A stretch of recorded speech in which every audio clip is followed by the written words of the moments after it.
All right, for more on the markets, as investors eagerly anticipate that CPI number we're going to get later this week, a little bit of a hint or actually a big read on inflation, we want to bring in Ed Yardeni. He's the president of Yardeni Research. And Ed, I was trying to get a feel. You read so much and you have such a good sense of how markets are trending, what the psychology of markets are.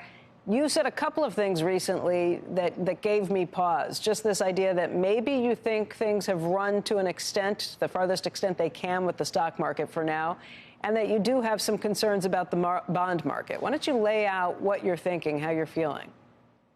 Well, I think in the near term here, we really have to focus on what's happening in the commodity markets, particularly in the oil market. The price of crude oil has jumped above $90 a barrel.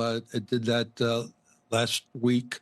And now this morning, it's back below $90 a barrel. But it looks as though it could very well head up to $100 a barrel if the situation in the Middle East continues to deteriorate. So I've been focusing on the geopolitical concerns, which have not been getting better. They've been getting worse. There's obviously increasing risk of a direct confrontation between Israel and Iran. And if that were to happen, then the price of oil could very rapidly get up to $100 a barrel.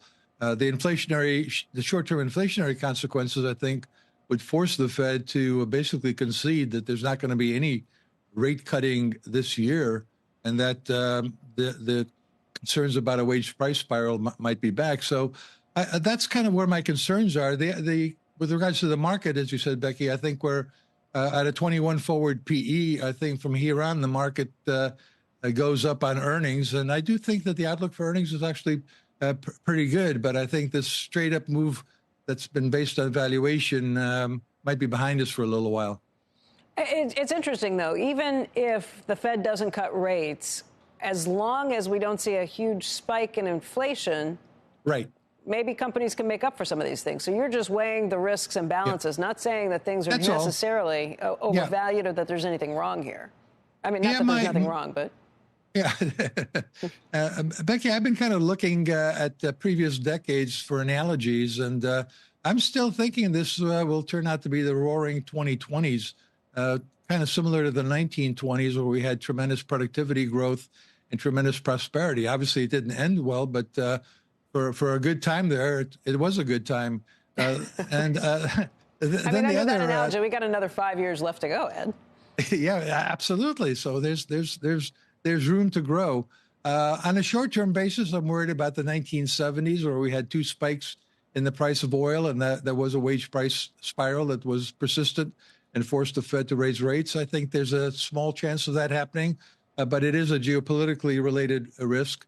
And then there's the 1990s, which was irrational exuberance, which looked to be the case over the past several weeks. If you ask me to put probabilities on it, I'd say 60% likelihood that it's going to be the roaring 2020s, and then 20% each for the 1970s and the 1990s. Now, you mentioned Jamie Dimon. Jamie Dimon seems to be talking about the 1930s. So there's a lot of decades that we can look back to. Bottom line, though, you'd tell people don't necessarily add to your holdings here, but you wouldn't sell out? Yeah, that's correct. And I'd overweight energy. I've been recommending that for a while, and it's been a clunker. But now it's working out quite well. And I think there's going to be some profit taking here. Okay.